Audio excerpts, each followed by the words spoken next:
April 19th, 1961, 3:42 a.m. Can't continue. Crackles through the radio aboard the CIA ship Blaga.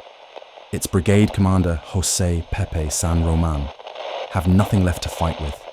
Out of ammo. Russian tanks in view. Destroying my equipment. How can you people do this to us? The radio goes dead. CIA operative Grayston Lynch, a decorated veteran of D-Day, the Battle of the Bulge, and Korea, stares at the silent receiver. Tears flooded my eyes, he would later write. For the first time in my 37 years, I was ashamed of my country. 72 hours earlier, 1,400 Cuban exiles stormed ashore at the Bay of Pigs, promised American air support, promised a popular uprising, promised victory. Every single promise was a lie. But here's what makes this disaster truly historic. The CIA didn't just lie to those men dying on the beach. They lied to themselves. This is the story of how America's most powerful intelligence agency fell victim to its own fantasies, manipulated a president, and created a catastrophe so complete that it nearly triggered World War III. Let's read an actual CIA intelligence assessment from March 1961.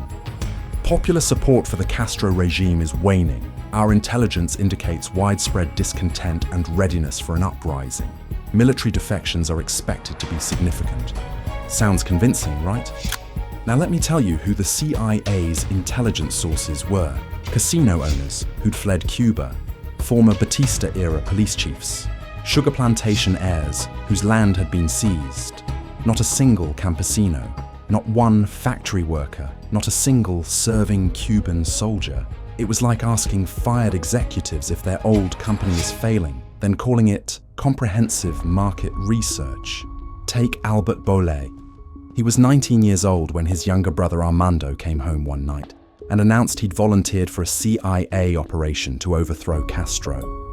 He said, "We're going to go and fight with the American army," Albert recalled.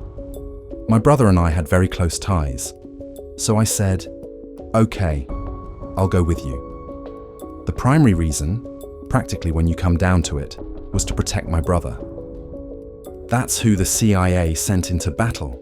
Teenagers protecting each other, based on intelligence fabricated from the testimonies of people who'd lost everything to Castro and desperately wanted revenge. But the intelligence failures went deeper. British intelligence, who actually had assets inside Cuba, sent the CIA an assessment that the Cuban people were overwhelmingly behind Castro, and that there was no likelihood of mass defections or insurrections.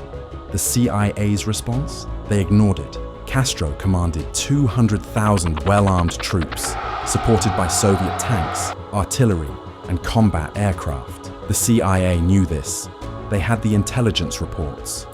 One CIA memo actually argued that Castro's military was too large to be effective, as if having more soldiers was somehow a disadvantage. Another analyst dismissed Cuban troop loyalty, writing that they'd likely defect rather than fight for Castro. Based on what evidence? Based on the analyst really wanting it to be true. And security? Castro's intelligence service had completely penetrated the exile community. There were Cuban double agents in the training camps in Guatemala, reporting every detail back to Havana. Castro knew about the invasion by October 1960, 6 months before it happened. The press knew too. The New York Times published a front-page article on April 7, 1961, reporting that United States experts were training Cuban exiles in Guatemala. When JFK read it, he exploded. "Castro doesn't need agents over here. All he has to do is read our papers." But the CIA pressed forward anyway, convinced that even if Castro knew, he couldn't stop them. The entire plan rested on one critical assumption: American air support. Without it, the brigade would be defenseless against Castro's planes. The CIA planners knew this. They'd built it into every operational model. There was just one problem. President Kennedy had explicitly forbidden direct US military involvement. But here's what CIA Deputy Director Richard Bissell told his staff. "Don't worry about Kennedy's restrictions. Once our boys are on the beach and in trouble, he'll have to support them. No president wants to lose. Let that sink in. The CIA wasn't planning an invasion of Cuba. They were planning a psychological ambush of their own president. They assumed Kennedy would cave when American-trained men started dying. They'd bet 1,400 lives on Kennedy's guilt. They bet wrong. The invasion plan called for airstrikes to destroy Castro's air force before the landing. The first strike on April 15th used obsolete World War II B-26 bombers, hastily painted to look like Cuban defectors. The strike failed. Castro's planes survived. Worse, the cover story immediately collapsed when photos of the repainted American planes hit the newspapers, revealing US involvement to the entire world. Kennedy, watching his administration's credibility evaporate in real time, cancelled the second strike, the one that was actually supposed to clear the skies for the landing. The CIA went ballistic. Bissell practically begged Kennedy to reconsider. Without air cover, they warned, the invasion would fail. Kennedy held firm. "I realized any illusion of plausible deniability was gone," he later said.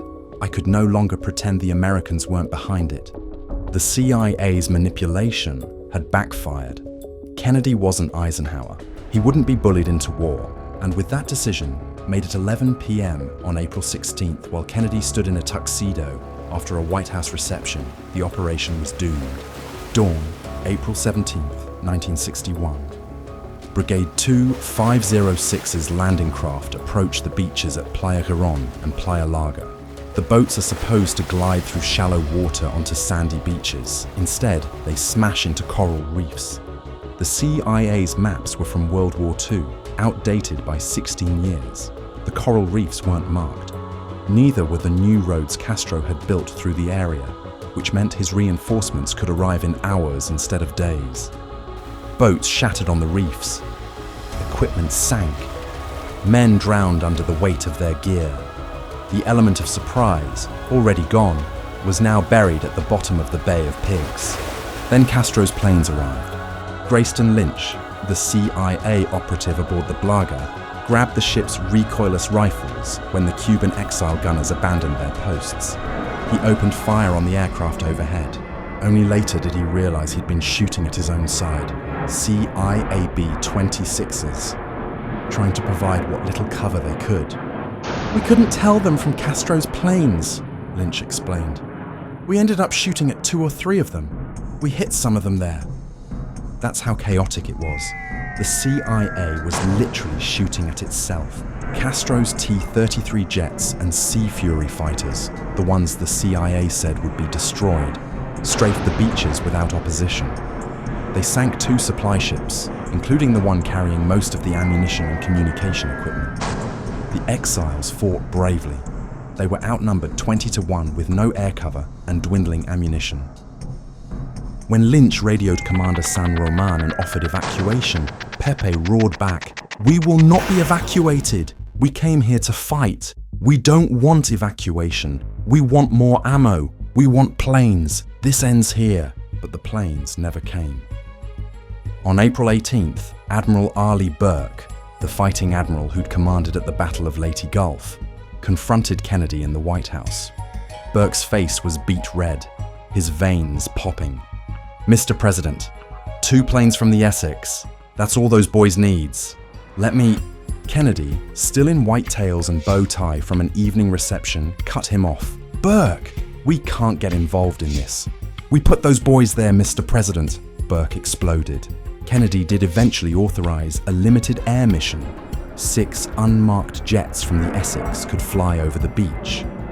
But when the pilots spotted Castro's tank columns advancing on the brigade and requested permission to engage, the answer came back: permission denied. They could look, but not shoot. One pilot, watching the slaughter below, screamed into his radio, "This is crazy! Those guys are getting the hell shot out of them down there. I can see it." By April 19th, it was over. 114 members of Brigade 2506 were dead. 1,183 were captured. Albert Bola and his brother Armando ended up in the Castillo del Príncipe, a fortress that had housed political prisoners since 1767. "We were taken to Havana on buses," Albert recalled.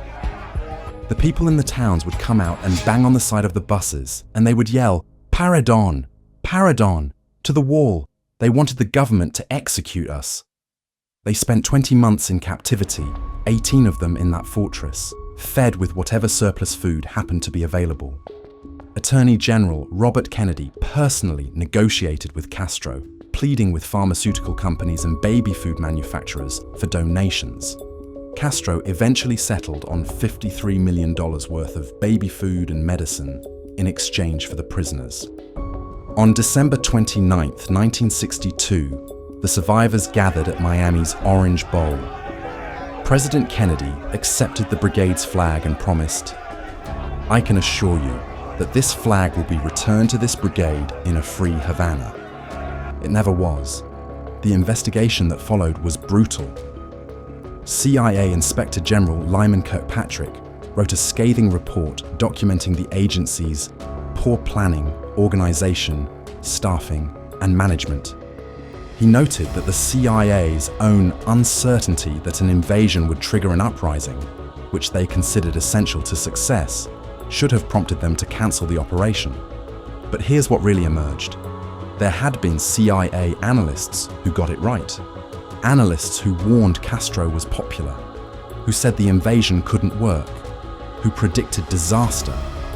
Their reports were buried. Some were never shown to decision makers. One analyst later testified, "We were told that pessimistic assessments were not helpful to the planning process." Read that again. The intelligence agency's job is to tell leaders the truth, even when, especially when, the truth is inconvenient. Instead, they practiced what psychologists now call groupthink, conforming to prevailing assumptions rather than challenging them. Allen Dulles resigned in disgrace. Richard Bissell was forced out. The CIA underwent massive reforms. But the real impact was on Kennedy himself. When the Cuban Missile Crisis exploded 18 months later, Kennedy didn't blindly trust the CIA. He questioned every assumption. He demanded evidence. He sought alternative viewpoints. He challenged the military's recommendations for immediate airstrikes. Some historians believe that Kennedy's skepticism, his refusal to trust the experts after they'd so catastrophically failed him at the Bay of Pigs, is what prevented nuclear war during those 13 days in October 1962. On December 9, 1989, 28 years after the invasion, José Pepe San Román was found dead in his Miami home. He was 58 years old. His brother Roberto found him in bed dressed in trousers and shirt, arms at his sides close to his body. In position, like a soldier. Pepe had left a letter. "This decision is taken after 20 years of struggle against myself. I am not quitting. I am only dying so my death serves a purpose. God does not punish guys like me to a life sentence of the soul." On his final resume, under work experience, he'd written, "Political imprisonments. Under previous employer, 2,506 Assault Brigade. Under job title, Brigade Commander.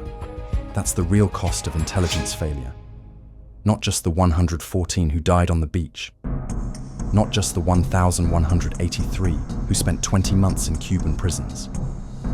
But the man who led them, who survived the battle and the imprisonment and the ransom and the hero's welcome, only to spend 28 years drowning in the knowledge that he'd led his men into an ambush, not by Castro, but by his own allies. The Bay of Pigs stands as the ultimate cautionary tale about intelligence agencies telling leaders what they want to hear instead of what they need to know. The CIA didn't fail because they lacked information. They failed because they twisted information to match their desires. They assumed Castro was weak because they wanted him to be weak. They assumed Cubans would rebel because they needed them to rebel. They assumed Kennedy would cave because they couldn't imagine he wouldn't. Every assumption was wrong. And 1,400 men paid the price. Years later, Albert Bollé, who went to war to protect his little brother, reflected on what it all meant. Because of this failure to depose this person when we had an opportunity to do so, the people of Cuba have been subjected to poverty, to horrendous lack of freedoms and human rights, and just economic devastation. My primary feeling is one of sadness that that opportunity was lost. But maybe that's not the real lesson. Maybe the lesson is simpler. When intelligence becomes propaganda, when analysts become advocates, when "can we do this?" becomes "how do we justify doing this?" That's when brave men die for lies, and that's when empires begin to crumble. Because in the end, the most dangerous enemy isn't the one across the water. It's the one in the mirror, telling you exactly what you want to hear. The Bay of Pigs wasn't the only intelligence operation where overconfidence led to disaster. Subscribe to our channel and leave us a comment for discussion on which intel failure or story you would like to hear next.